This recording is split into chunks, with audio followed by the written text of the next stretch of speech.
Beaming out across the galaxy, this is where conspiracy on the wild side meets the perspective of a lifetime. This is the Free Zone with your host, Freeman.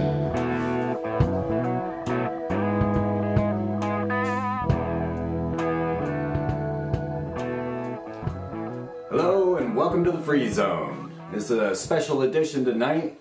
We are coming at you live with video action, so we're going to keep moving this show into the future, and all the new technologies coming our way are going to be utilized so that we can bring you the best presentation. Now tonight we have a special guest, L.A Marzulli. He is deep on the trail of the nephilim. We're going to look into the origins of life on planet Earth and look deep and deep into the ideas of extraterrestrials, and even more so, the idea of the fallen angels, or the nephilim. Now, L.A. has been a prolific author, penned 8 books. He's a filmmaker, a researcher, an adventurer. We're going to be talking to a modern-day Indiana Jones today. And I'm just really excited to get this show going, because you guys are going to see some things that you do not believe. But you will by the time we make it through this presentation. So, welcome to the show, L.A Marzulli. It's fantastic to have you back, and you have been on quite an adventure, quite a trail, seeking down the lost origins of humanity. And I think this is one of the biggest questions that needs to be answered, and one of the most amazing things that have been just skipped in all of our history. Because as we start to dig into the origins of life on planet Earth, we clearly find that nobody knows the answer. Yeah. So why don't you tell us a little bit about what you've got going on? You now have On the Trail of the Nephilim Part 2 put out. Shameless plug. Yes, yeah, plug it shamelessly, because it is an amazing book, an amazing research, and I'm just so excited to see what you have to share with us today. Well, you know, I appreciate it, and thanks for having me on again. It's been wonderful to be here in the past, and look forward to our romp for an hour and a half here.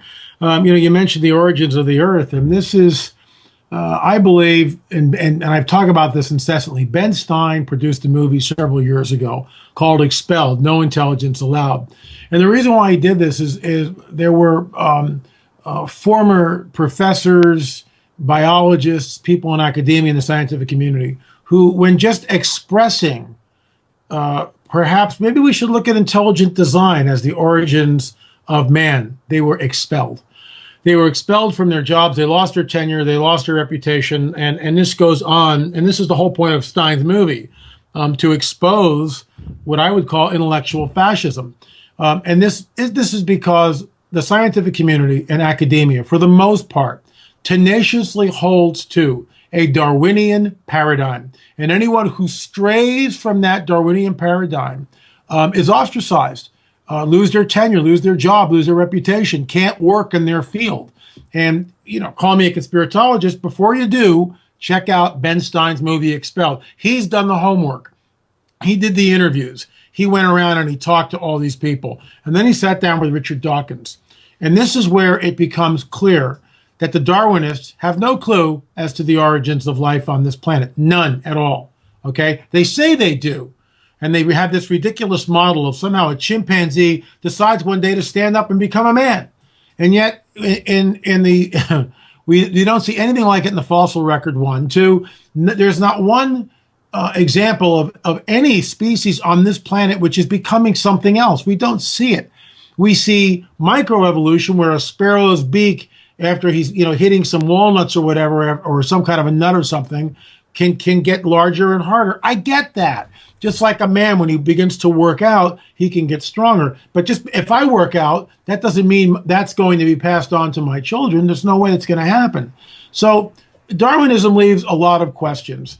And when Stein sits down with, we actually Rose Debstra wrote one of the forwards to the book, and it's just a fantastic, Richard Dawkins, We know the sort of event that must have happened for the origin of life. Ben Stein. And what was that? Dawkins. It was the origin of the first self-replicating molecule. Stein.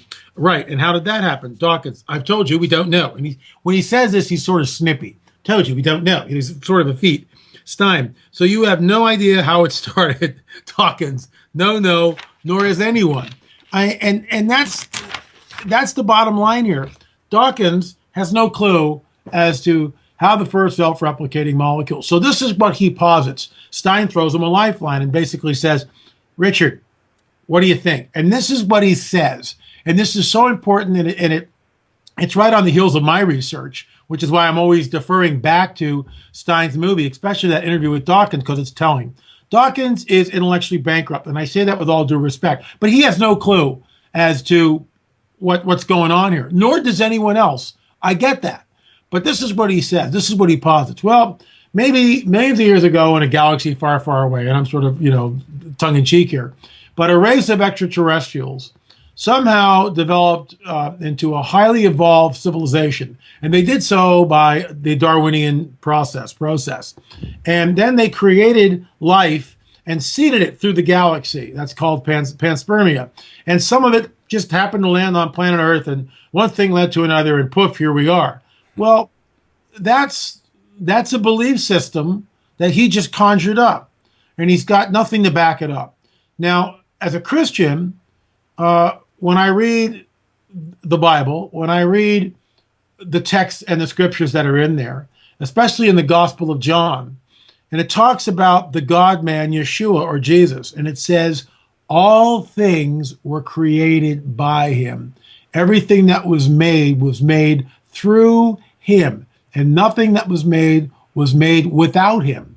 And when he's here, and this is what, and people, unfortunately, human beings have dressed this up with religion, with, incense, candles, vestments, funny hats, stained glass windows, beads, dark confessionals, processions, popes, Billy Grahams. You get what I mean? It has nothing to do with anything. This is the invention of men to try to make something structured out of the experience. The God-man Yeshua, and I believe he was fully man and fully God, when he's walking the earth, wherever he goes, first of all, he's destroying the works of the fallen one, the evil one, Satan.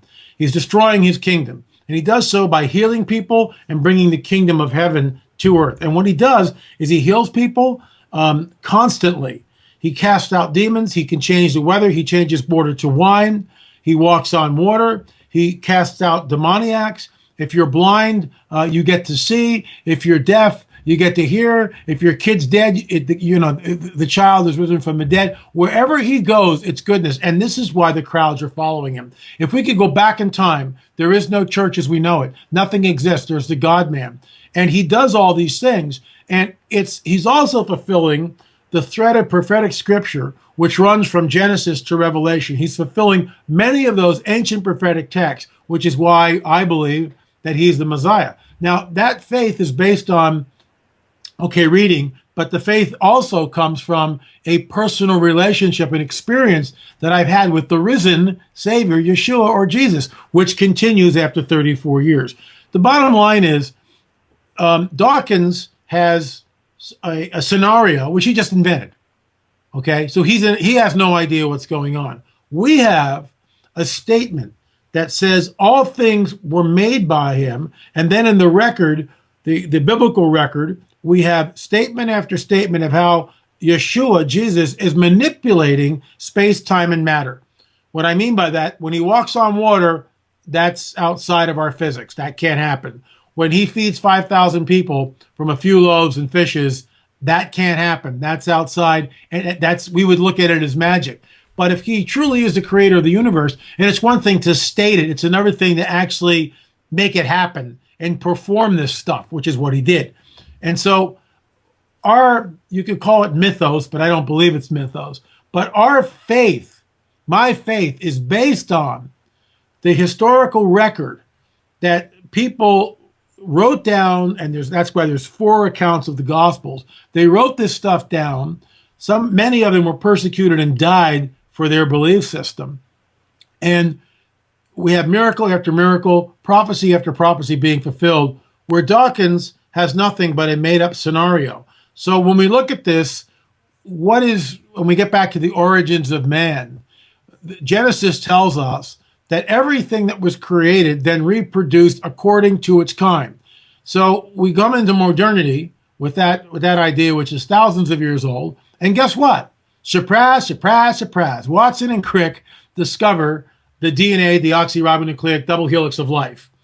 Okay? The genome. And Crick is a vexed man. He's an atheist, and he's looking at this going, wait a minute, time out, time, because there's no way billions and billions of years of prebiotic sop, no matter how much time you have to create this complex code. This is obviously there's something behind it. And like Dawkins, he turns to, well, maybe the extraterrestrial do. We can't have a God. We can have other forms of creators, but not God. We can't have an almighty God who's benevolent and loving and has a plan for us. Can't have that. So we pin it on the extraterrestrial. What's interesting, giraffes produce giraffes. Hummingbirds do not produce and never will produce humpback whales. It's not going to happen. Humpback whales do not produce kangaroos, and kangaroos do not produce human beings. Everything reproduces according to its own kind. And why? Until 1967, we had an inkling, but in 67, now we know that this DNA, this complex structure of information, of coding, is actually, it's mind-boggling. But this complex code creates everything according to its kind, unless you take portions of the genome and splice it in with something else. And of course, that is what's happening in dark underground labs. Woo, conspiratologist stuff. But that's what is happening in dark underground labs, because the scientists, many of them who have access to material, are ardent Darwinists. There is no God. It's situational ethics. I can do whatever I want to, because there is no ultimate right or wrong, good or bad, that whole deal. Because if you're a Darwinist, then it's all situational ethics. It is what you want, what you believe is true. So there is no right and wrong. What's wrong for you may be right for me, and that's what's at stake here. And this conflict of ideas between Darwinism, which is sacrosanct both in academia and the scientific community, and holds students who are going through higher learning centers intellectually or hostage intellectually. And I would even go as far as to say it is intellectual fascism, because you will believe this, and if you don't believe this, you will never get a job. That's fascism. I mean, we are controlling everything. We control the information. Meanwhile, as we're on the trail of the nephilim, we have discoveries of stuff like this. How does this fit into the Darwinian deal? With only one parietal plate right here. There should be a sagittal suture coming down from the forehead here to the back of the occipital plate, and we don't see it. And yeah, I get it. Sometimes that suture can close, but we don't see a trace. There's nothing here, not a vestige of a suture anywhere. And this is a pretty big dude. And by the way, this guy has 30% more cranial capacity than a normal human being. This is obviously a cast of one of the elongated skulls that we made down in Paracas, Peru, courtesy of Senior Juan Navarro and the co-director of the museum, Brian Forrester. Here's something else, and I want to show you this. This battle has raged on in academia since the 1850s, 1840s. And what was interesting about this is that there was a group of people who stated emphatically that all this was cradle headboarding. And these elongated skulls were nothing more than the result of cradle headboarding. Cranial deformation is when they would take a small child, basically an infant, and bind the head. They would put wood or bark or textiles on the head and then wrap the head, and thus creating a cone head shape. And we get that. A lot of the skulls we've examined are the result of cradle headboarding. I understand that, but not all of them. And it seems to be that those who are cradle boarding their children are doing so to emulate something else. We feel, and we'll get into this probably a little later, that these skulls, some of them are genetic. And what's interesting about this debate was actually raging in 1842. So in 1842, there are a group of archaeologists. They're not archaeologists, really isn't a field then as it is now, but they are primitive archaeologists, and they are painstakingly attempting to find out what's going on with these elongated skulls. And there's a group of them that are in Peru, and the year is 1842. And what's interesting, and I'll read this to you, and I found this absolutely extraordinary, and it says this: "We ourselves have observed the same fact in many mummies of children of tender age, who, although they had cloths about them, were yet without any vestige or appearance of pressure of the cranium. More still, the same formation of the head presents itself in children yet unborn. And of this truth we have had convincing proof in the sight of a fetus enclosed in the womb of a mummy of a pregnant woman, which we found in a cave, which at this moment is in our collection.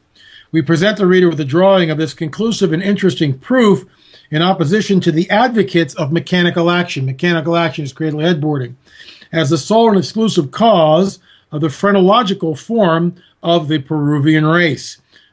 This is incredible. In 1842, they didn't have photography, but when you would go on an expedition like this, you would hire a field artist, and these field artists would draw whatever you wanted them to. So there's always this, not a photographic record as we know it, but there's a hand drawing, or at least an artist rendition of what is going on. Now remember, they find this mummified woman. They estimate that she's about 7 months pregnant. And because she's mummified, they want to see what the baby looks like, what the fetus looks like. So they go in and they look at the fetus, and this is what they find. This is all in the book, On the Trail of a Nephilim. Wow.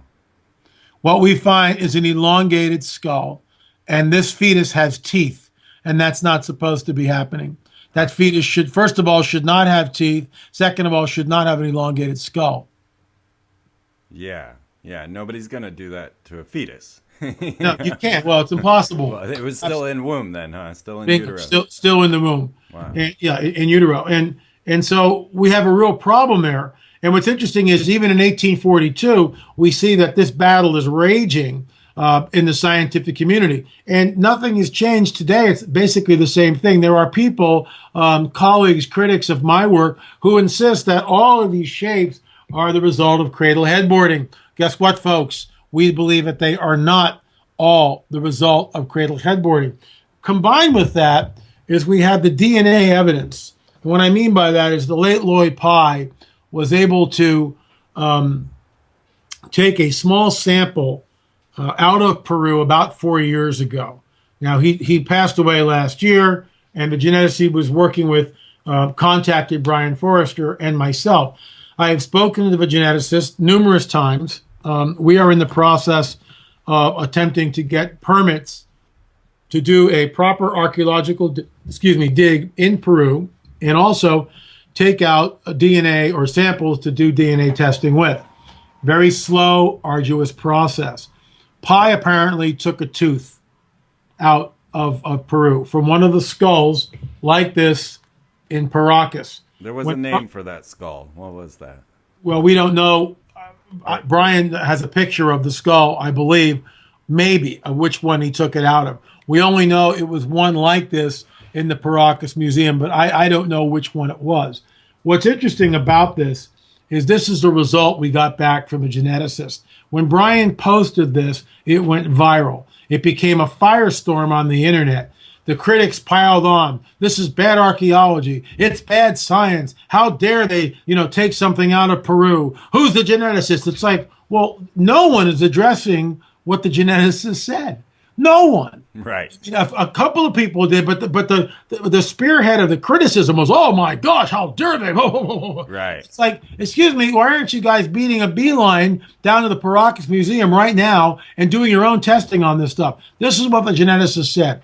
Whatever the sample labeled 3A came from, it had mitochondrial DNA with mutations unknown in any human, primate, or animal known so far. The data is very sketchy, though, and a lot of sequencing still needs to be done to recover the complete mitochondrial DNA sequence. but a few fragments I was able to sequence from the sample indicate that if these mutations will hold, we are dealing with a new human-like creature, very distant from Homo sapiens, Neanderthals, or Denisovans. I am not sure it will even fit into the known evolutionary tree. The question is that they were so different they could not interbreed with humans. Breeding within their small population, their genetic material may have degenerated due to inbreeding. That would explain the buried children. They were either low or not viable. Now, I have spoken to a geneticist. I have a contract with his laboratory, and this is why we are just waiting to get the samples out. We have a war chest with a good amount of money in it. So, we're not asking for contributions. We had one donor who really believes in what we're doing and is basically funding this. And we're just waiting to get the go-ahead. We have the abstract paper that was just finished by an archaeologist in Spain. We are tied in with a university in Spain. We have 2 American archaeologists here, and we have our archaeologist in Peru. And what I mean by that, that's a team of 4 archaeologists. They're all degreed. We're waiting to go down, conduct a proper archaeological dig in the Chongos necropolis, where all these skulls, these elongated skulls, were found for the most part, and also do DNA testing. But what's interesting about this, Freeman, is the critics jump on it and tell us, how dare you, how dare you, how dare you. But no one is looking at what we're saying, what the geneticist is saying, and going, wow, we need to look into this because this is huge. It's amazing how the attack against Brian, and Brian had nothing to do with it. He didn't take his samples out. Lloyd Pye did, and Lloyd Pye's dead. Lloyd Pye was the owner of the Star Child skull. That was it. And no one cares about it. The bottom line is this. Our hypothesis is that there is an outside agency manipulating the human genome. And what's interesting is the Bible points to this. It says very specifically that your seed will be at enmity with the seed of the woman. That's specifically what it says. Well, who is he talking to? The Most High God is talking to the fallen cherub, Satan, and saying, your seed will be at war, at enmity with the seed of the woman. And so we see this all through the biblical narrative, and this is what's so fascinating about it. For whatever reason, the fallen one wants to destroy mankind. He hates us. He comes to rob, kill, and destroy. We're told that in the scriptures. So we get this in Genesis 3, and when we turn a few pages over in Genesis 6, we read the startling passage where the sons of God saw the women of earth, that they were fair, they were beautiful, and they desired them as wives, and they took wives from whoever they wanted to. If they liked one particular woman, you're my wife, and they had coitus, they copulated with them, and the children, the progeny of this unholy union between the fallen angelic host of heaven and the women of earth were the nephilim. That's what the text says. And it's amazing how the critics will go out of their way, not all, but some, go out of their way to try to torture the text. And the sons of God were somehow the sons of Seth, and the daughters of Cain were the hoochie mamas of Cain. It's not what the text says. In fact, the book of Enoch, which is a pseudepigraphical book, big fancy word, saying that Enoch is written by someone else, although attributed to Enoch. But Enoch is quoted 70 times in the Tanakh. It's quoted in the New Testament. The early church fathers knew about it. It's found in the Dead Sea Scrolls, for crying out loud. So what's interesting about this is the book of Enoch gives us an amplification of that Genesis 6 passage and names some of the fallen angels by name. One of the most interesting ones, of course, is the same one that I believe is an interdimensional being, of course, an angelic being, Semyaza, who we see turn up in UFO lore with Edward Billy Meyer. So did Meyer have access to the Dead Sea Scrolls in 1976? Yeah, 76, when he got contacted, UFO contact from the Pleiades. Did he have a copy of the Book of Enoch, which is a rarity back then? And remember, there's no internet, so he just can't type that up. Or is he in contact with an interdimensional being that was here thousands of years ago by the same name? And of course, I hold to the latter position. The Semyaza, isn't it interesting? It's that I am Semyazi from the Pleiades. Maybe you're a Semyazi from the second heaven and you're an interdimensional being here to deceive mankind, which is what I believe, with all due respect to Mr. Meyer, is really at stake here. Now, so, as I understand it, she was actually posed that question and asked, are you the Semyaza of the Book of Enoch? And she replied, obviously not, because I'm a woman. But yet, there it is. This is the story as I got it from a recipient who went to visit Billy Meyer. Well, I never heard that. Thank you. That's very interesting. Obviously not, because I'm a woman. Yeah, No. yeah, right. I mean, come on. Interesting. Very interesting. Okay, so now, we've got. Carry on. Well, what's interesting here is that there seems to be an outside agency which is manipulating the genome. We're told this. We're pointed to it way back in Genesis 3 and Genesis 6. We see the influx of this happening when Moses is writing the Torah, first 5 books of the Bible, and he's penning a Genesis 6 account. He's doing so. Here's the Genesis 6 account, the timeline. Moses is way over here, hundreds and hundreds of years after the effect of the Noahic flood. So if he's writing, why wouldn't he just say the Nephilim were on the earth in those days, period? Right. Period. Because if there's only one incursion, wouldn't he just say that? The Nephilim were on the earth in those days. Over, period. Because those are the days of Noah. Right? Yeah. But that's not what he says.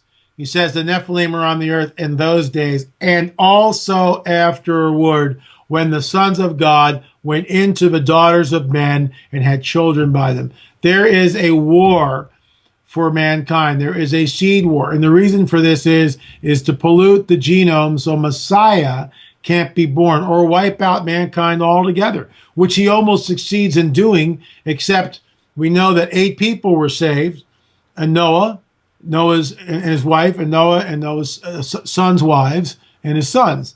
And there's a vetting process by the Most High God, which states, and this is why the idea that somehow one of Noah's sons' wives was a Nephilim, and this is what enabled the second, third, fourth incursion, however many incursions you want to state, to carry on. I don't believe that. That, in my opinion, with all due respect to authors who hold that view, that's a very truncated view.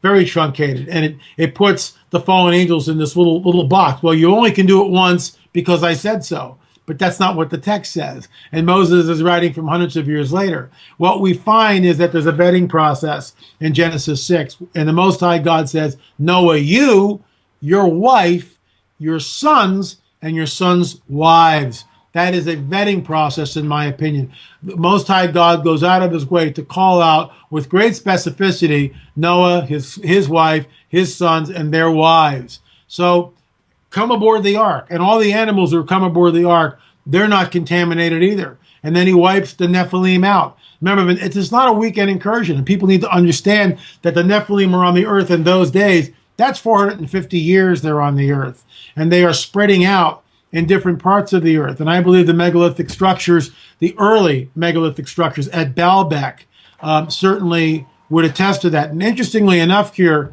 Freeman, recently, just this year, in Baalbek, archaeologists, someone had the bright idea. I love the way this works. They've been looking at the stone of the pregnant women, which is the largest hewn stone on the planet, period.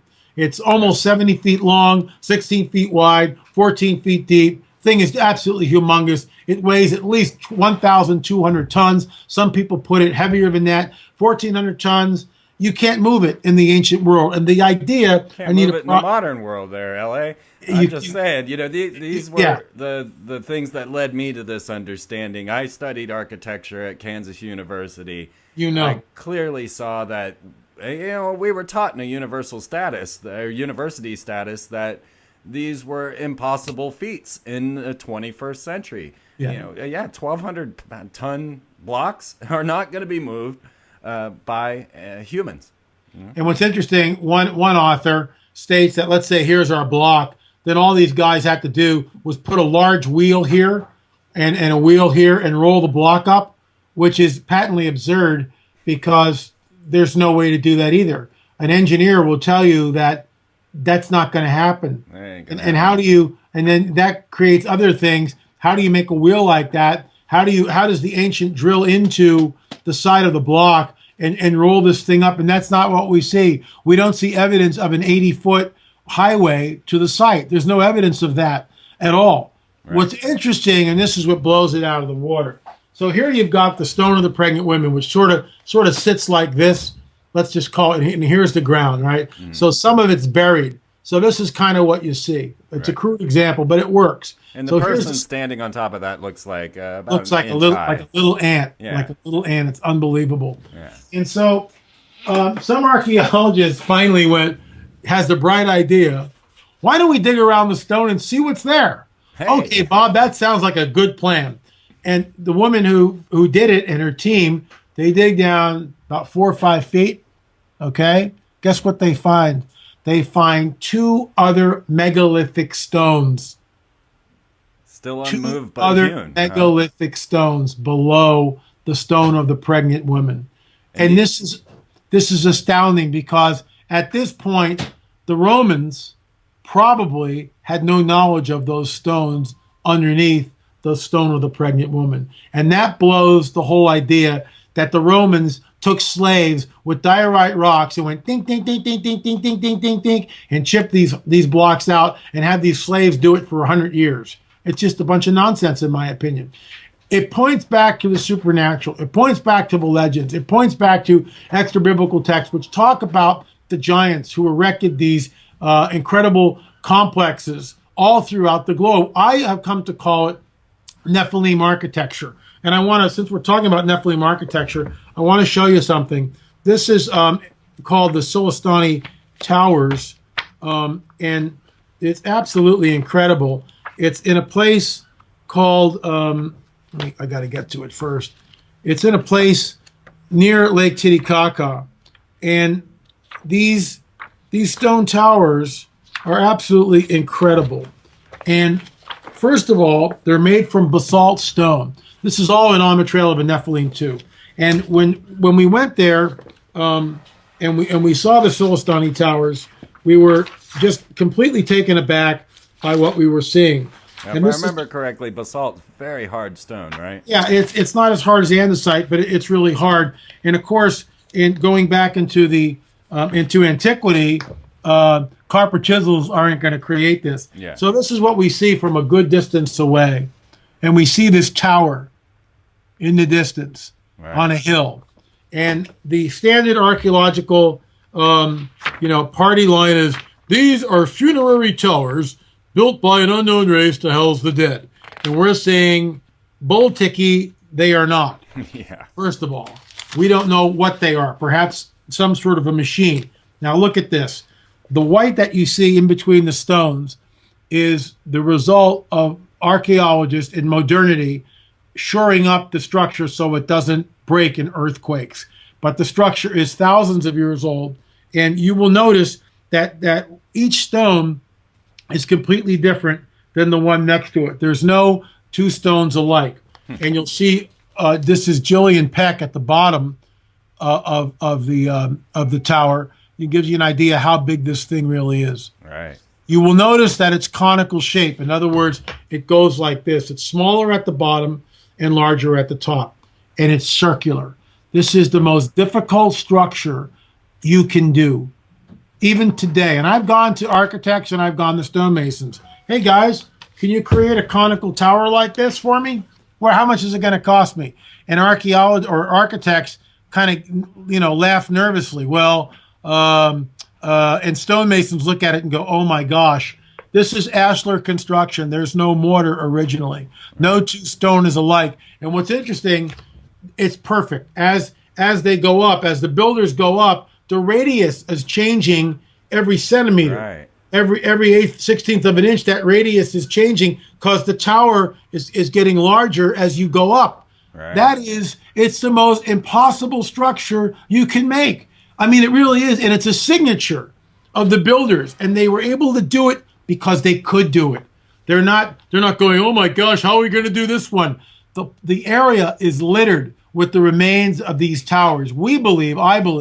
I posit that this was some sort of energy transference device. We have no idea what this thing did, but let me show you something. All right. I want to ask you if you are familiar with the round towers of Ireland and the study of paramagnetics. It's the same. I have come to call this Nephilim architecture. This is architecture which supersedes anything we have in modernity and hails back to interdimensional beings interfacing with humans on the planet, and we get vestiges of this. Look at the rock work here, Freeman. Check the rock work out. Look at the joinery, how fine it is. Wow, that is, yeah. It's ridiculous. I mean, you had to have a saw. I mean, there's no way somebody's doing that with hands. Even if you have a saw, it's like the joints are all different, and the radius is changing. Oh, yeah. When you're talking about that round mind-boggling. Yes, I agree with you. Absolutely mind-boggling. So then and this is why I believe that, let me see if I have a real good picture of it. This is why I believe that we are looking at what I would call some sort of a machine. And the reason for this is, I only have it on this page. Let me turn to it real quick. Look here on the bottom. These are blocks. These are blocks. Look at the center one. It's got like a little basin up here, and then this hole goes through to this hole. What are we looking at? What is this? And then we see this all through the ruins of Silistani. Something cataclysmic happened there. This is the backside of that same tower, and I need to show you this because something is going on here. Something cataclysmic happened. The tower, we believe, blew apart. This is the backside of the tower. Wow. And now the rubble in the center here, all that is the archaeologists went in and reinforced the inside of the tower so it wouldn't degenerate any further. Notice the sides. Look at these holes in the rocks which are existing. The original rock still in situ. They are carved out. What the heck are we looking at? Yeah. We don't know. We have no idea. It's almost like, the builders, this is so sophisticated. It is so sophisticated. And then when you combine it and you look at the debris field in the picture, and then we look at the stones that I showed you earlier that show basins with holes. This is a machine. Yeah. It's not a funerary complex, in our opinion. It's not. How convenient. Later cultures may have used these things for funerary purposes, but the original intent of the builders, not funerary. This was some sort of a machine, a complex. Energy transfer? I don't know. I'm just surmising that. Right. But something. I'd like to add in because I was digging around here on my bookshelf to see if I could find my book on paramagnetics. You never can when you want to. No, yeah, it's a big shelf. But paramagnetics. It was a study that a soil scientist was working on, and he came across the round towers of Ireland, and he found that there was a heavy electromagnetic field. Now, with these round towers, we found that the door was sometimes 8 feet in the air, with no ladder, no way to get to it. And they were saying, well, this is where they would come to hide from, people that were marauders. Nonsense. Nonsense. They couldn't even get up there, and then if they did, they were trapped, right? But what the scientists had found was that there was a massive electromagnetic frequency around these round towers, which even caused the plants to grow bigger, the grass to grow greener, and What was interesting is Chase Klotsky, who was our forensic expert who accompanied with us with our team when we went to Pumapunku, Tiwanaku, and Silistani Towers. This is the remnant of one of the towers. This is the foundation stones. You'll notice that it's circular. Yeah. Okay. And this right here, this wall is at an angle like this. And so the stones come in, and this is all one stone. That's what I thought. All cut out. So this circle is the foundation of a tower which was over in this area, okay, which you don't see in this picture. So Chase has all this electronic equipment with her, with batteries in it. She walks into the center of the tower, they all go dead. They all go flatline. No. She reloads with new batteries, they're all drained instantaneously. This goes back into what you just stated. This area, Silistani, is a highly charged area. There's a magnetic field which is still in operation. Something went on here. It was chosen by the ancients. These are not funerary towers at all, in my opinion. No one knows who built them or why. And the fact that they're basalt stone fly in the face of conventional archaeology, which tells us that in the Neolithic age, they're going tink, tink, tink, tink with copper chisels. It's just nonsense. It's absolute nonsense, in my opinion. Oh, well, your opinion is well founded there, L.A. You have been on this trail of the Nephilim for quite some time, and the science is behind us. Yeah. Shameless plug. Hey, do it. I want people to pick up your book. I want people to be thinking about this, because this is critical to understanding life on planet Earth in this 20th century, 21st century. Absolutely. We need to go back. So tell people how they can find this book, how they can get to you. I know we have LAMarzulli.net, and that's the best place. Okay. Yeah, we've got all sorts of specials up on the site. Remember, this is On the Trail Volume 2.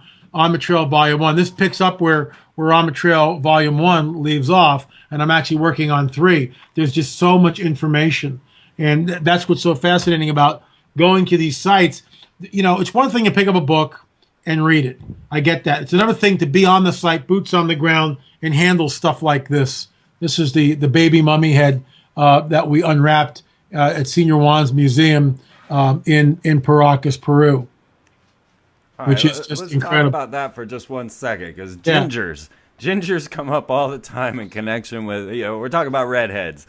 Come up all the time in this connection with extraterrestrials and interdimensional beings, and that as they unwrap the baby's head, wrapped up in those amazing weavings, then we find, of course, the red hair, and we're talking about South America here. We're talking about South and Central America, where we shouldn't be finding so prolific redheaded children. And, in Egypt, they were either cursed or killed and or worshipped, right, as these redheads. Well, this is what we think. We think that this is Paracas royalty. I'll give you this is basically a chapter in the book. We'll just do a quick run through. This is the area. Or this is the 3 skulls that came from this grave here. This grave is in the Chongos necropolis, which is right outside Paracas, Peru. And the Rocaros, the grave robbers, go in and they take these mummies and they sold them to Senior Juan at the Paracas History Museum. The textiles and jewelry and other funerary objects that went with these skulls are then sold on the black market. And there's just no way to police this and stop it, but it's going on. At least Senior Juan has the 3 skulls. This skull right here, let me get my finger back. This one in the middle is the one I was showing you earlier. It is basically, we did a cast of it. It's this one right here. The skull next to it was still wrapped, and Senior Juan allowed us to unwrap the skull. And the reason for this was it was really beginning to create a very foul odor in the museum. And so we took a team of scientists and archaeologists. This is Chase Klotsky here with Joe Taylor from the Mount Blanco Museum. They are now beginning the process of unwrapping the baby's skull, as you can see. And I'll show you pictures will say, kind of carry us through. Here's Joe Taylor, Mount Blanco Museum, and Aaron Judkins is next to him. He was our archaeologist on this trip, and Joe spent basically all afternoon, about 4 or 5 hours unwrapping this. And here we see, as we go down into the skull to see what it looked like, we start to see these amazing textiles, which are vibrant and colorful still after 2,000 years. What's interesting about the Paracas culture is that the European culture 2,000 years ago had about 150 threads per square inch. The Paracas culture is 450 to 500 threads per square inch. So, and it's reversible. So the textiles in Paracas are far superior to anything that they have in Europe. And here we are again. This is Aaron Judkins and Joe Taylor. They are, you can see all we are labeling everything and taking our time and doing it the correct way. At this point, this is the first hint of the hair color that we get. And you can see it's strawberry blonde. All right. You can see right here, it's strawberry blonde. And we were all absolutely taken aback by what we saw, because there's just no way that that should be. Here's a shot of a normal human skull. We say normal. We're not even sure about that. Next to what we refer to as the baby skull, and it becomes very obvious that the baby skull is very, very elongated. That's a big baby. Yeah, it really is. And here we see we're starting to hit pay dirt. We can really see the strawberry blonde hair here. Let me move that one up. Right. It becomes very clear. Here is a side view of the baby skull. And then here we have, this is all in the book. This is what's so great about, and what's great about the book, you know, in some of these other books that you get, all the pictures are stuck in the middle of the tome. Right. And so if you're reading about something, you got to go, oh, that's picture 13, and you flip to the center, and, you know, this is, as you're reading, the pictures are right there on the page. So here's what the skull looks like. And you can clearly see the strawberry blonde hair. Strawberry blonde hair. Here is Senior Juan, the curator. This book, by the way, was dedicated to Senior Juan Navarro, the curator of the Paracas Museum. Amazing. Yeah, it is. It's absolutely amazing. And this is a great shot here. You can really see the blonde, the strawberry blonde hair. Oh yeah, there you can. This is out in the sunlight. And this is groundbreaking work. I mean, it really is. This is groundbreaking work. We have not been able to take any material from this out. We have samples that are ready to be tested. Hair samples ready to be tested. Bone samples ready to be tested.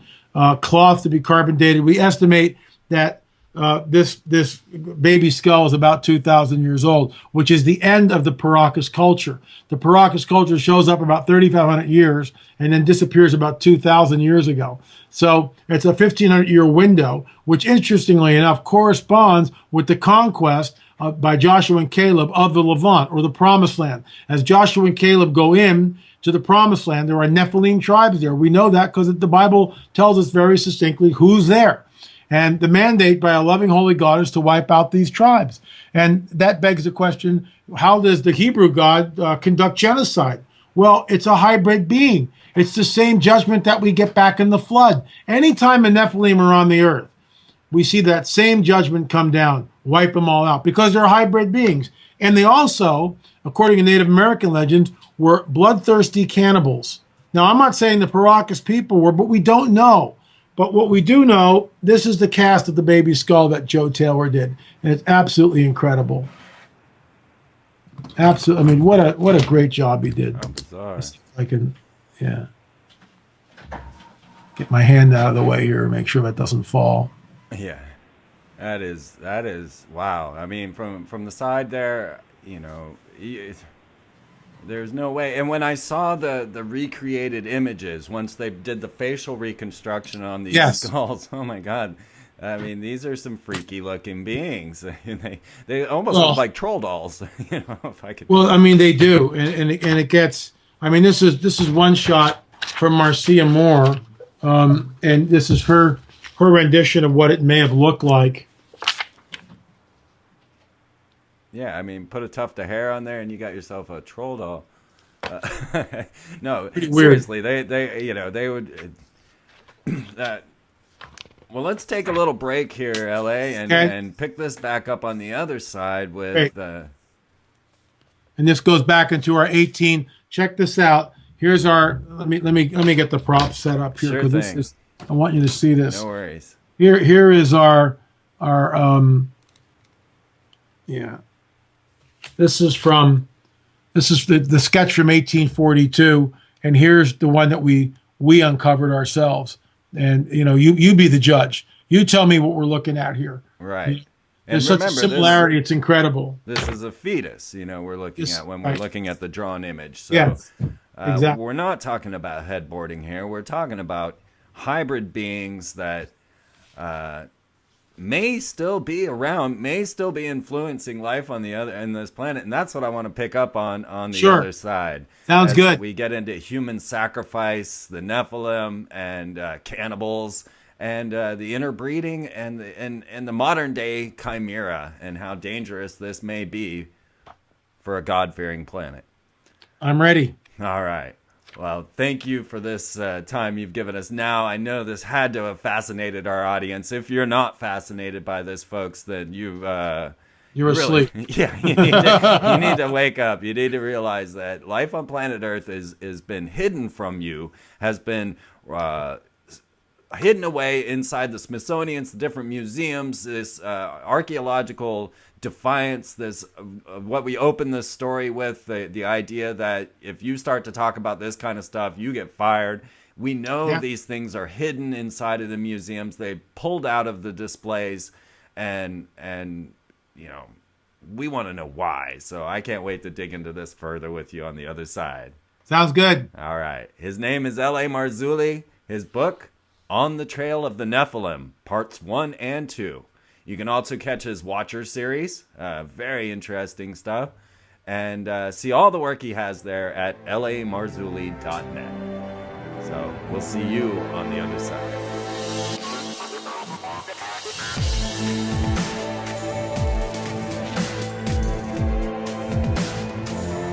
We are moving deep on the trail of the Nephilim with L.A Marzulli, and we're about to get into some of the darker sides of this story and some of the more unusual sides that we have saved just for you.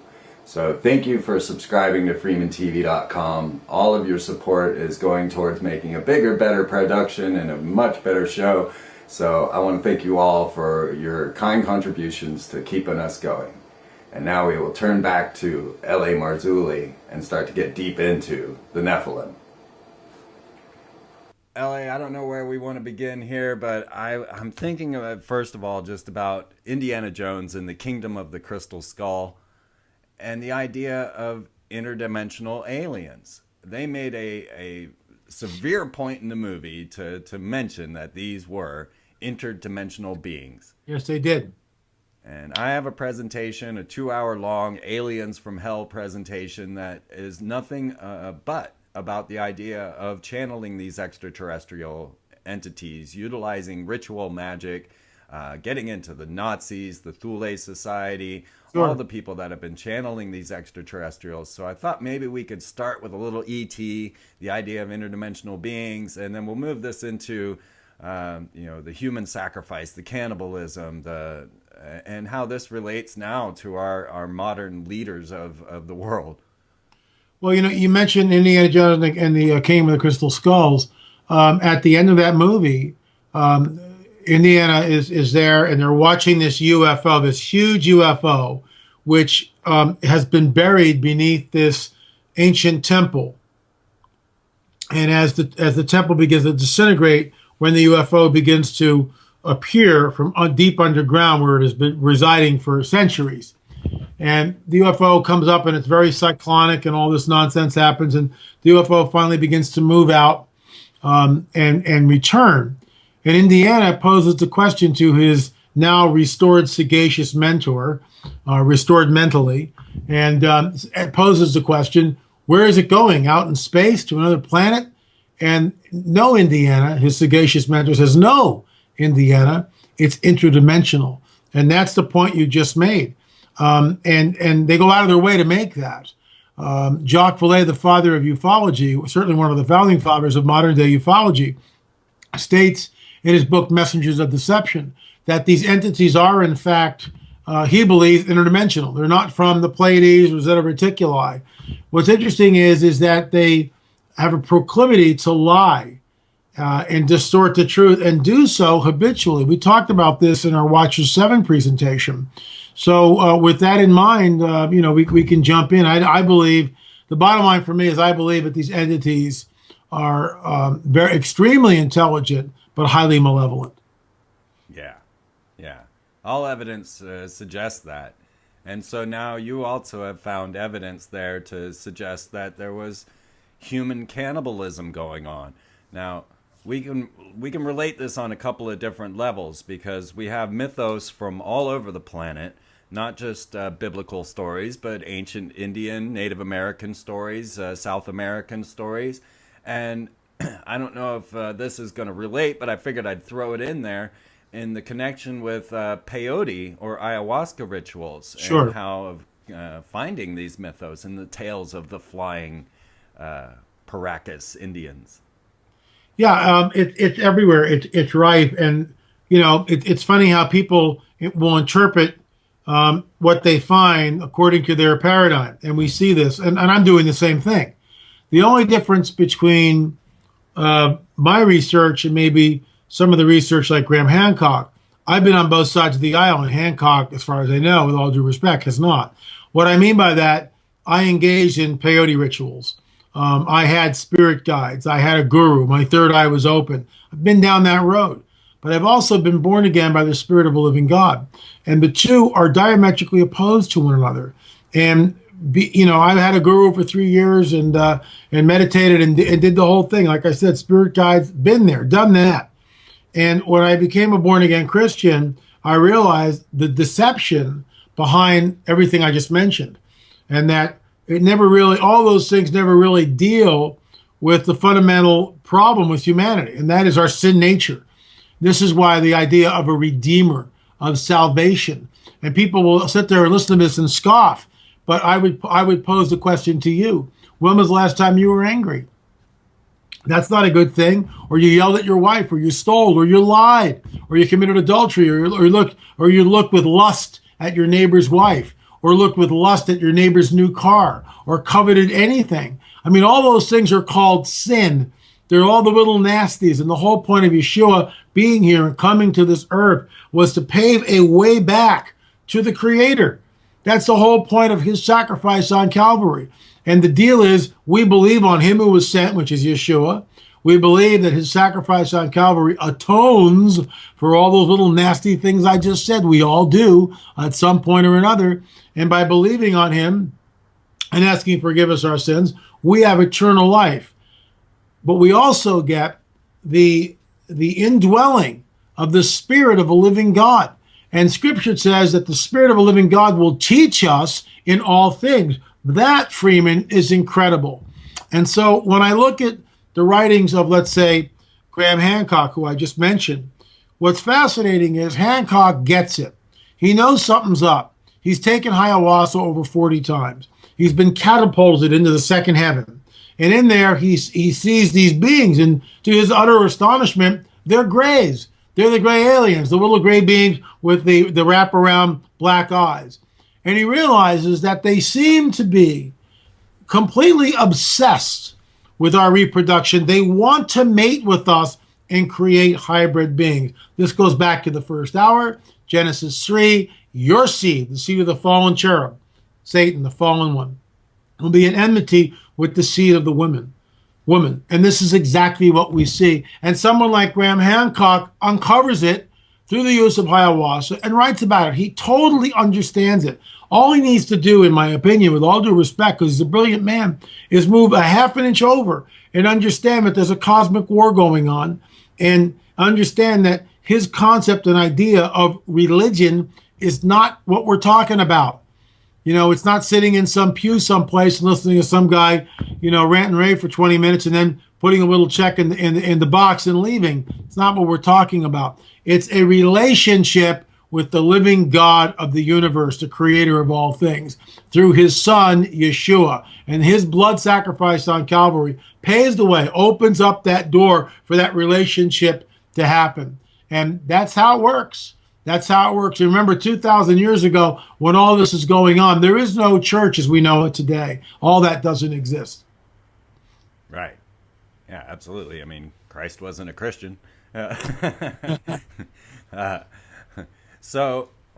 at this time, we were looking at the ideas of human sacrifice, of blood drinking, cannibalism. And I mean, if we believe what we're looking at today, we're still finding that going on with the royalty, with the queens. We got Bloody Mary as an open example of a queen that bathed in virgin's blood. And crazy stuff. Yeah. So this has been carrying on throughout the ages, and this obviously plays into the malevolent nature of these Nephilim, I believe. Let me move this outside here. Sure. Hold on. Call from California. Okay, here we go. Sorry about that, Freeman. That's Yeah. okay. we have from, let's say, the Paiute Indians, who I spoke at length with, an elder there, and she told me that the reason why they destroyed the red-haired cannibalistic giants is because they were taking their children and eating them. They were cannibals, and after a while, the Paiutes banded together, drove them into a cave, the Lovelock Cave, piled all this brush in front of it, lit the cave on fire. Any of the giants who came out were shot and killed. The rest of them were cooked alive. We hear this over and over and over again in many different tribes throughout the Americas. And when we go to places like Chichen Itza in Mexico, where we see it in the Yucatan Peninsula, or Chichen Itza, we see the ongoing human sacrifice to the total of the Mayan may have sacrificed upwards of 50,000 people at Chichen Itza alone. So that is disturbing. There was the rite of blood sacrifice. What God is demanding this ritualistic human sacrifice? When I was down in a place called Corral, which is the oldest city in the Americas, in North Central or South America, it dates back over 5,000 years old. And what's incredible, we sort of touched on this, you get this these ziggurats, this engineering, architecture, solar alignment, precession, knowledge of the stars, reflected in this ancient megalithic, well, not megalithic, but ancient ceremonial city. And guess what? Guess what? There's human sacrifice. That's my first question when I asked the docent who we paid for the tour. And we were all going around this city. It was just an amazing place. And I said, it's not an Alma Trail 2. It'll be an Alma Trail 3, because I'm comparing what happened in Corral with what happened in Teotihuacan in Mexico. In other words, both of these cities, both of these complexes just rise up from nowhere. There's no culture which pre-existed and go, hey, why don't we try to build some pyramids? Good idea. Let's do it. Where are the stones? I don't know. Let's go get them. There's none of that. And let's remember that there was no written language as well. You know, there was, you didn't have architects sharing notes or anything. I just wanted to make that clear to the audience. And what's interesting, in my opinion, my theory is this. There is a fallen angelic being who has superhuman abilities, which is worshipped as a god by the local populace. And it is this entity which wants to be worshipped and then creates these complexes. I think Teotihuacan, Chichen Itza, Corral, and other places, it all goes back, in my opinion, I would call it Nephilim architecture, fallen angel architecture. That's the source of it. The book of Enoch tells us that these entities, these angelic beings came down, and when they were here, they taught men certain disciplines, the art of weapon making. He taught the women the use of cosmetics. They also taught the women how to kill the embryo in the womb. That's the first abortion, and guess where it came from? Isn't that interesting? So it's going back into our first session, when we go to Solostani and we look at the structures there, the stone towers there, it begs the question: who and what is constructing these, and where does this knowledge come from? Because there's no predecessor to it. Right. Boom, the stuff's just there. And that's astounding to me. It is. And then you take in the idea that these are actually cosmological compasses, if you will. And so they have the capability of tracking massive amounts of time, as if they were, a warning, trying to watch for these lengths. I mean, we're talking about lengths of time in as much as 52,000 years. That these megalithic, or even just our astrological created structures that are capable of watching the solstices, watching all of the different time. I mean, there was a definite preoccupation with following the cosmos, and I often wonder, what they were waiting for, or what those giant clocks would be for. Yeah, and it begs the question: where does a culture, in most cases, that haven't invented the wheel, come up with these sophisticated calendars like the Mayan? Yeah. Where does this knowledge come from? Where does the knowledge of engineering and mathematics and geometry and all these complex disciplines, all in synchrony with each other, where does it come from? And why is it that it just kind of pops up and then it eventually fades in and disappears? It's absolutely astounding. We get the same type of thing in the Americas, specifically in the Ohio Mound area. The Ohio Mound and the Octagon Mound, this huge circle, almost 1,200 and some odd feet in diameter. And mainstream archaeologists insist that Native Americans build this. I've talked to many Native Americans who said, no, we didn't do anything like this. It was here when we got here. But they'll say the woodland people. They make up names. The woodland people, the Adena, the Hopewell did it. They're just names. They're making this stuff up. They have no clue as to what's really going on. But they have a paradigm to defend, and that's the prevailing paradigm, which, of course, we talked about this earlier, the Darwinian paradigm, and that is sacrosanct at all costs. And so that's the paradigm that these so-called scholars and archaeologists, and these guys are skilled at what they do.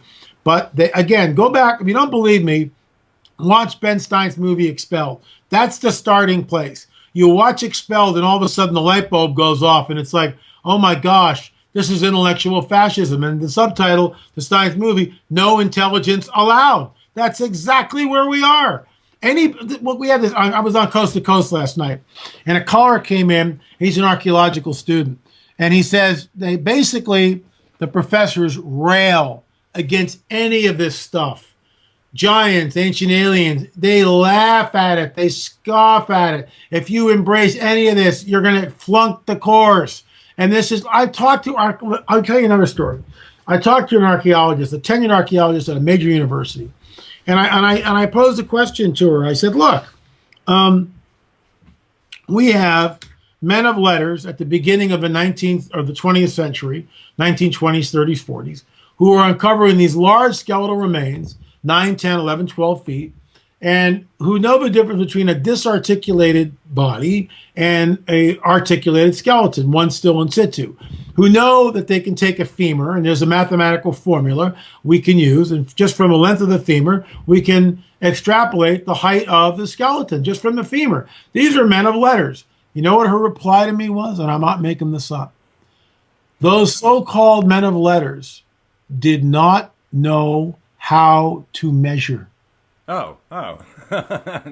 Yeah. I mean, this is like they look at the Christian worldview and will call us bigoted and narrow-minded and Neanderthal-like, and yet you get a statement that a medical doctor from the 20th century who is a highly qualified man of, certainly more than normal intelligence and has gone through the rigor of university to attain his doctorate degree and then practice medicine, knows what a skeleton looks like, knows what it looks like, and from a femur can extrapolate the length of a body. But somehow he can't read a measuring tape. That's insulting. That's really insulting. And that's what I was told. And wow. That's verbatim. That's verbatim. It's amazing how these things come out of people's heads and, just out of their mouths. Like, when we're looking at these giants, I've seen them depicted, as tall as cedar trees or 30 feet high, or 8 foot tall, 9 foot tall. So when I'm looking at that picture, I'm definitely not seeing the ability of a 30-foot giant to have sex with an average human female. No. So, but remember, how do you feel about this? The Nephilim are the progeny of the fallen angelic host. Okay. That's the progeny. Right. Giantism is one of the factors of the fallen angels cohabiting with the women of earth. We know from Peter's account that the angel that appears to him appears in the jail cell. That's not a 30-footer. That jail cell probably had an 8-foot ceiling. Right. So it's not a giant. They go through the bars, the gates together. The 3 angels that appear to Abraham, one of them we believe is the pre-incarnate Messiah. The other 2 are sent down to Sodom and Gomorrah, and we all know what happens there. Abraham entertains them at his tent. The 2 angels wind up in Lot's house. If they're 30 feet, there's no way they're going to go in Lot's house. They're not. Right. Angelic beings look and appear as humans. Right. Okay? But they obviously have abilities that supersede anything we have. The progeny of the fallen angelic host and the women of earth, when they mate, the progeny is then the giants. and they could have been 20, 25, 30 feet tall. The first incursion. After the flood, our DNA changes. We know that because we used to live 500, 600, 900 years. Now our length of days is 120. That's a DNA change. That is a DNA change by the Creator. Something's going on there. How the heck was that done? How the heck did he go in and switch things off? Well, we only had 8 people to mess with. So somehow things changed at that level. Things began to change. And by the time we get to Nimrod, yeah, the earth is populated, and then he comes down again because he sees the same type of thing, and he confuses the language. And it says that in the days of Peleg, the earth was divided. And I believe that's when the continents began to spread apart. Geologists will look at me and call me an absolute idiot, but I believe in a literal interpretation of Scripture. And how do we know that it didn't happen? And what's interesting is my proof text of this, and I wrote about it in the book, The Cosmic Chess Match. When Mount St. Helens, that's one volcano. One volcano erupts. The entire area in less than 24 hours is dramatically changed to the point where geologists would come in and go, well, this canyon took thousands of years to form. No, it didn't. It took 24 hours. And that's, you see, we look at this stuff, and because we don't believe in the supernatural, because in the Darwinian paradigm, there's no room for the supernatural, then we are locked into this cause and effect, the empirical. It can only be what we can test and see. There is no room for supernatural. When we factor in Scripture and the Bible, it's a book about the supernatural. In fact, I would even call it a guidebook to the supernatural. Men walk on water. Virgins give birth. Fish produce gold coins in which to pay the taxes from. Donkeys talk to their owners. Staves are thrown down and become serpents, and then gobble up the serpents of the Egyptian priests. I mean, it goes on and on and on. Angelic beings, people are risen from the dead. Storms are stilled with a word, be still. 2 words, boom, be still. And it says, when you read in the Greek, the storm just collapsed like a sheet being just thrown down. Boom, be still, boom. That's Jesus telling the storm, which is about to capsize his boat with his disciples. He stands up in the boat and just says, be still. Boom, the storm instantly stops. I mean, how the heck does that work? And so there is a supernatural. And in my opinion, the supernatural is more real than the natural world around us. There are some particle physicists who are entertaining the idea that we live in some sort of a holographic universe, that we are in literally a holodeck, and when we get down to the quantum level, it gets really bizarre, where, quarks and things appear and disappear. It's like, what are we looking at here? And it kind of goes twang. It just shouldn't be that way, and yet it's there. And that has got some of the particle physicists stymied. And according to Chuck Missler, one of these guys, when he discovered this, committed suicide. He couldn't handle it. So there's a supernatural. And if we are living in a holographic universe on some level, this would mean, or at least give credence to the Scripture, which, again, I don't believe is allegorical, which says that God will roll up the universe like a scroll. Now that's, you see, when we read that 150 years ago, before particle physics, right? Right. It's like, or quantum physics, we would go, well, that's just allegory, L.A. Obviously, he can't roll it up like a scroll unless we are living in some sort of a holographic universe, at which point, yeah, he can roll it up like a game over. Rolling up the scroll will create something new. I mean, look, I don't have all the answers. I don't. But I believe that much of what is written in the Bible at least points to the careful student who will examine it, points to a supernatural, which is far more real than the world that we're living in. We are in the Matrix. We are. This is the Matrix. Planet Earth, we are in the Matrix. And most people are completely asleep within the Matrix. Cheer for that football game. Watch the Super Bowl.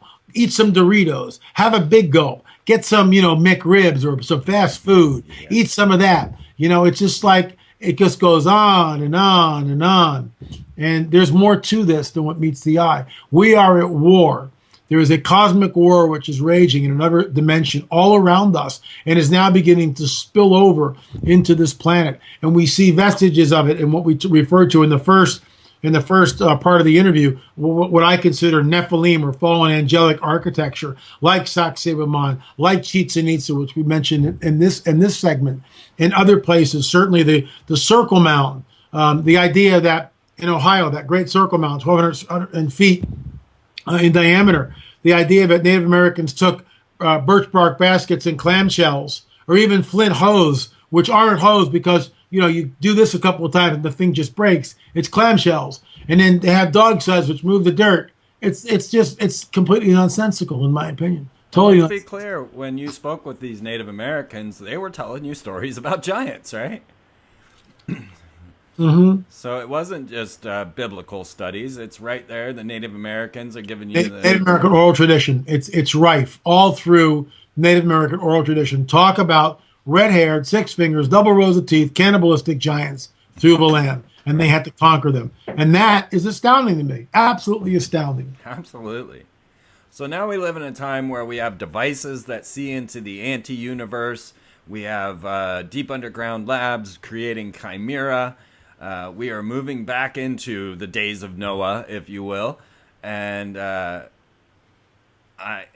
a bit concerned as the scientific people are now starting to move into the other dimension. We are starting, they have devices that see the anti-universe.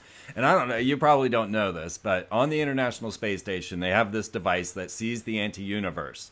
And its corporate logo, it's made by a corporation named Grawlator, which is a reptilian being. And their corporate logo is a big reptilian claw. And at the same time as they're launching that alpha magnetic spectrometer, the thing that sees into the anti-universe, at this very same moment, we have the two Jesuit high Vatican astronomers that are coming out and saying aliens are our space brothers, didn't suffer original sin. And so you got Benjamin Funes and Consul Magno. Now they're also working with CERN. Which is trying to punch a hole into this other dimension. So let's try and relate this now to our modern day as we're looking at the creation of Chimera. We're looking at now opening doors into the other dimension and how this all relates to this Nephilim story and our current situation. I think you'll find this next picture from On the Trail 2 fascinating. This is the work of A&E's chief scientist, Stephen Colburn. When we were in Peru, we were able to take a sample of red hair from that large mummy skull that I showed you, or that large, elongated skull, not mummy, large elongated skull. And the reason for this is that some of the hair just was falling off in the display case. And so we were able to take samples, no scalp attached, just small. And we took it back, and Stephen Colburn ran it through Raman spectroscopy. There are 4 hairs he studied. What's interesting about the Raman spectroscopy, and that's why it's in the book, is in my opinion, it seems to create a link between what happened in modernity and what happened in antiquity. And what I mean by this, or antiquity into modernity, what happened in the ancient world, what's happening in the modern world.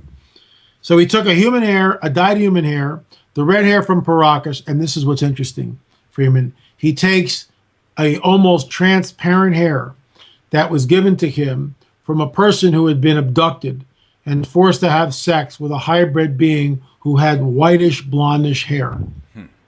And when he awoke, he found it on his person and had the presence of mind to save it. So we've got 4 different hairs running through Raman spectroscopy. So here we go. Here is this hair right here. Okay, I got to get closer. I got to be able to see it. Yeah. So here is the human hair, which starts here. This is a graph, okay, all around here. Here's the human hair, which starts here and comes up like this, and then abruptly comes down. That's the human hair, all right? Right. And then we have the green, which just kind of goes straight up like that. That's the dyed human hair. But this is where it gets incredibly interesting. If you'll look here, we have the mummy hair, and we have the whitish hair from the hybrid. Look at the slopes, the way they track. They track almost identically all the way through. Right. And that is absolutely astounding. You can see it. The slopes almost match exactly. Yeah, yeah, yeah. Can see And that with clear. with very clearly. And when we saw that, we about fell out of our chairs because, oh my gosh, there's a scientific parallel between the red hair from this skull here, okay, Right. a proven, there seems to be a scientific parallel between the red hair from this Paracas elongated skull and the hybrid being that abducted this man and had sex with him, the whitish hair. This skull is 2,000 years old. Right. White hair is less than a decade old, and yet the slopes, we see the slopes go like this. They match, and I'll hold it up again. Look at the top from there, and watch it, and trace it back down to this side, which starts here and goes up. Watch the way they track almost exactly. Right. Even the waves. Even the waves waves. in the line. Yeah. And that the whole point, we had a skeptic that came on and immediately shot this down. Of course, this person probably had never been to a lab with Raman spectroscopy, but somehow this person became an expert at it overnight. Oh, they will. Oh yeah, and told us why we were wrong. So Steve was ticked off at this, and he wrote this chapter for the book on Raman spectroscopy. And now it's up to the reader. You can decide who's right and who has an axe to grind. We're just following the science. I'm not making this up. If the science went somewhere else, I'd report it. If there was no correlation between the hairs, I would have said, and our Raman spectroscopy showed no correlation between the ancient Parakian hair and the modern, hair from the hybrid being. But that's not what we found. What we found is that there's a correlation between the two. And, God forbid we publish that. And that's why Stephen wrote this article for me, and it's in the book, and it's published now, and now it's part of the public record. People can read it for themselves and decide. Right. And look, prove us wrong. Go out and get your own hair from Paracas, and ask Steve if you can borrow his white hair from the hybrid being, and show us where we're going wrong here. It just amazes me. For instance, along with this, I want to talk about this too, maybe if you want to.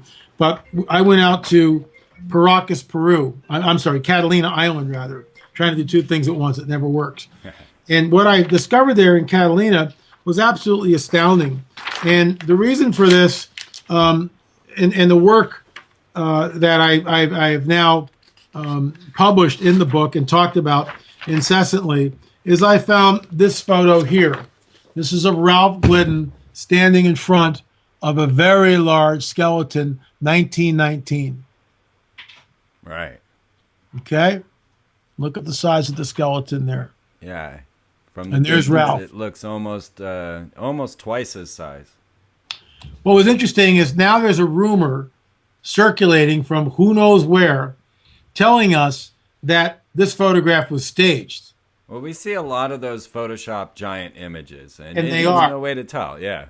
The problem with this is, and this is the backstory, this is my intellectual property.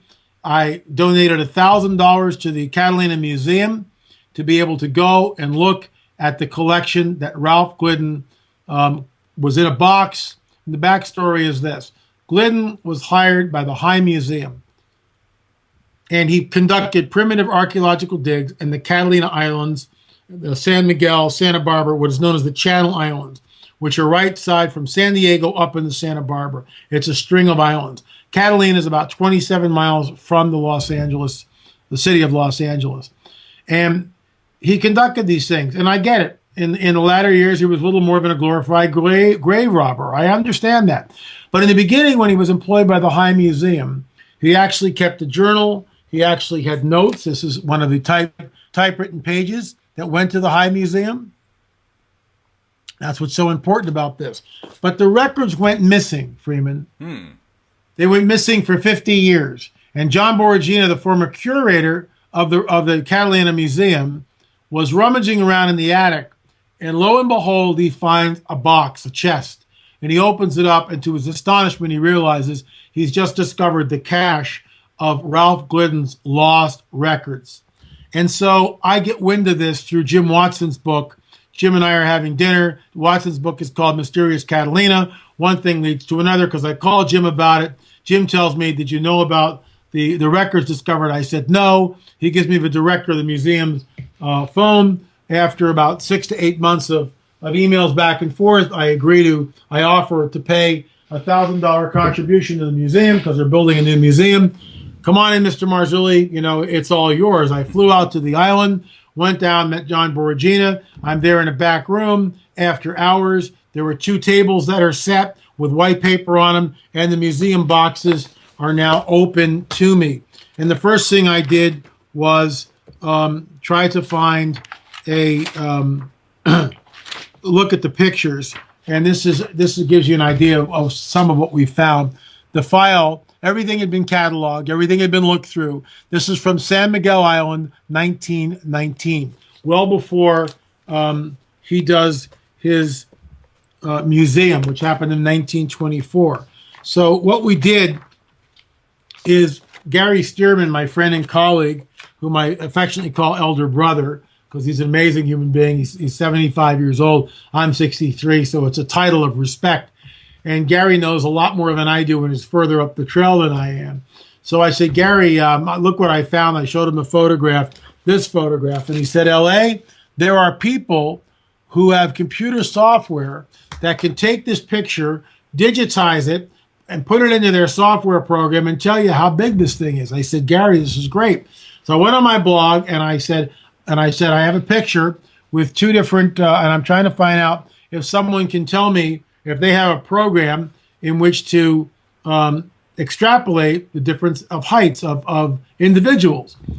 Within 24 hours, Freeman, I had 4 people that contacted me. I gave them each this picture. So basically now I have a quadruple blind study going. I never told them, that there were 3 other people involved.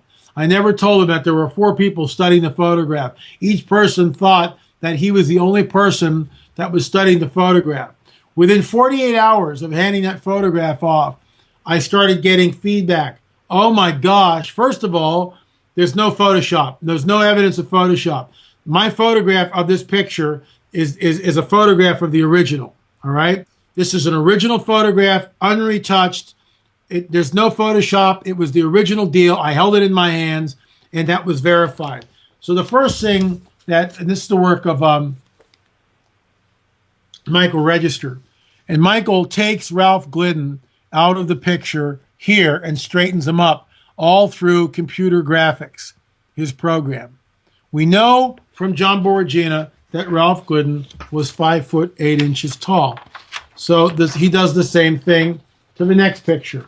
This is all in the book, which is so cool about this. Yeah. He takes the skeleton, accounts for the distance between Glidden and where the skeleton is, and straightens up the skeleton.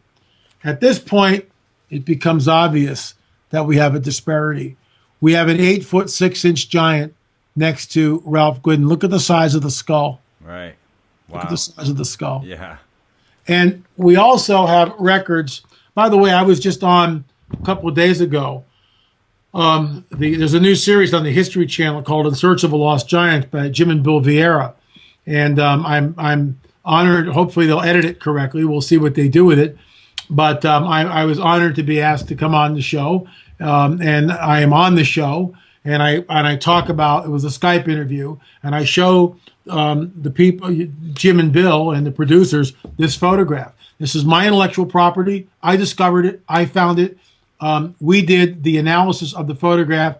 All 4 people that analyzed this thing put it at just around 9 feet. Some put it a little over 9 feet. Some put it a little less. We rounded off to the lowest conservative number. This is what Michael Register says. So the skeleton is 8 foot 9 inches. But he rounded it down to 8 foot 6 inches to account for any unknown errors. So we were very conservative. Here's what's interesting, Freeman. This is the only known photograph that we're actually able to look at and hold and photograph it and then be able to, again, through science, 4 people looking at the photograph, extrapolate the heights. Now, already there's a rumor that Ralph Glidden, staged this photograph.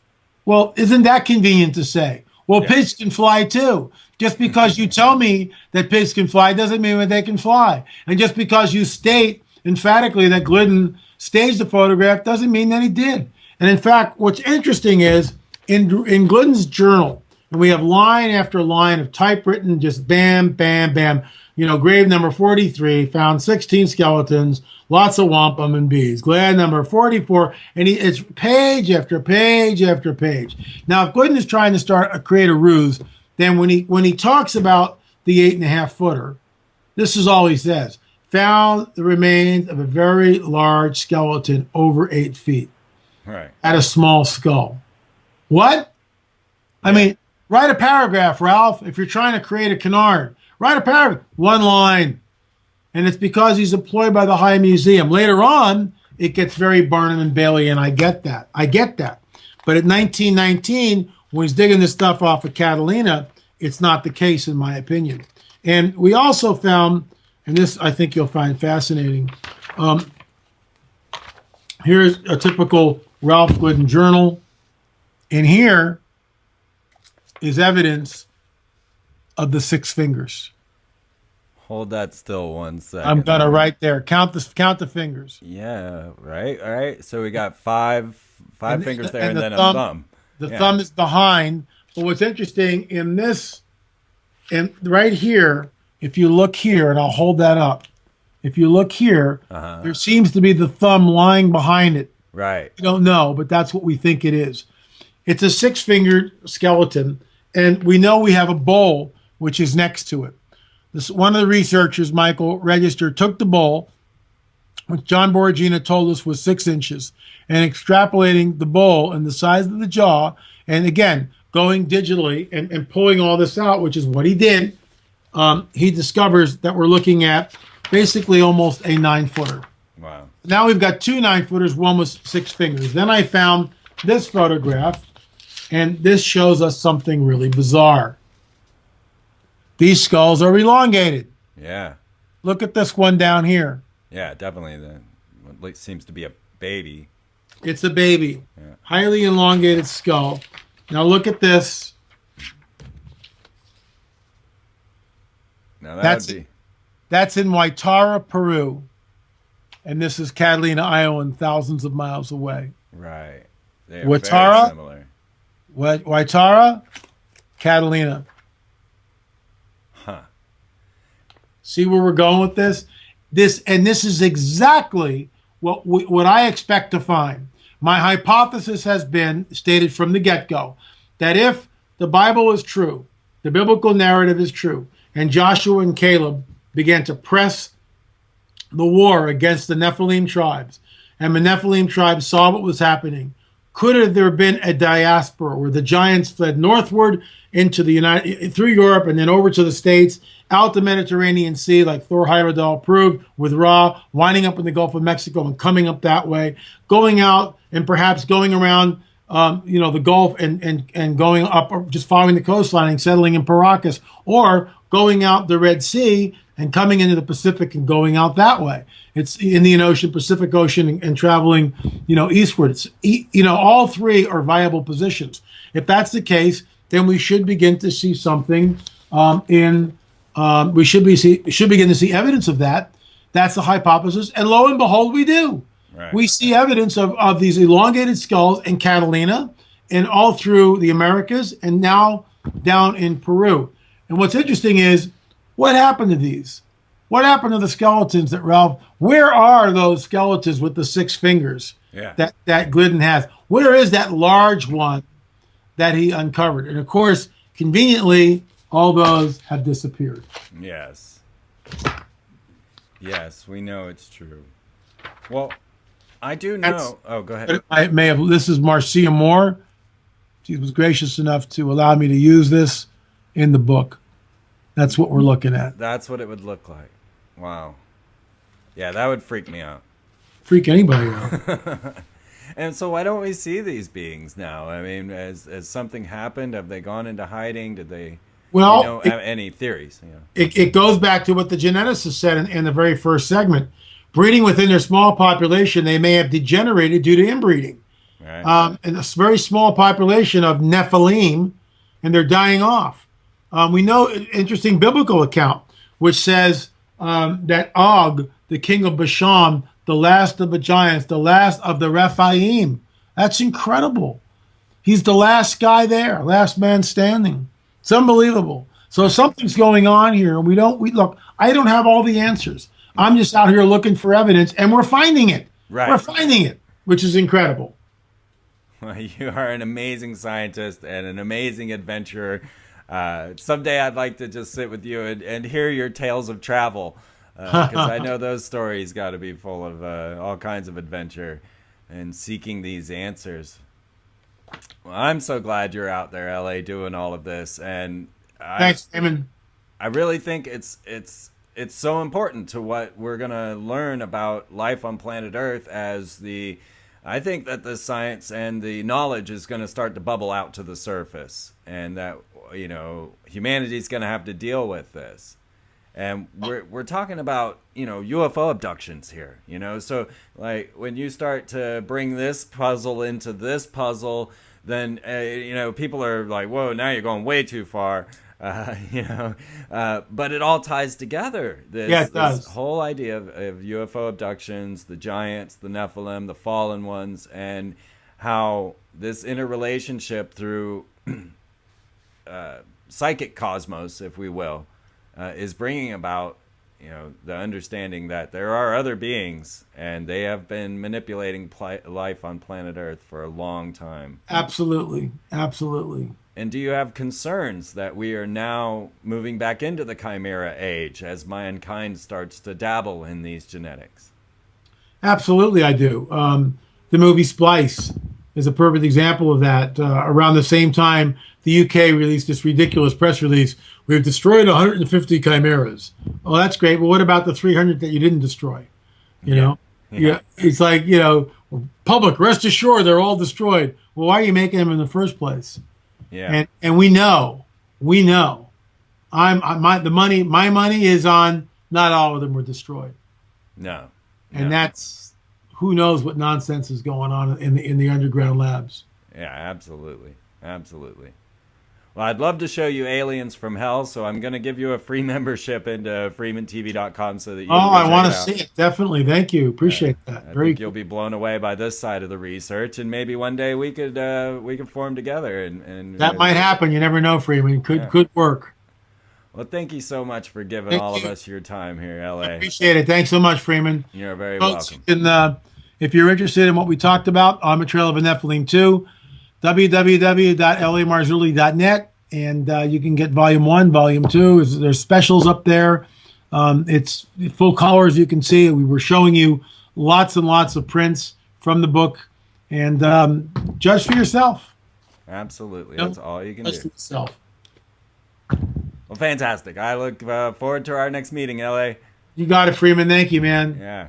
Take care. We'll talk to you soon. All right. Bye.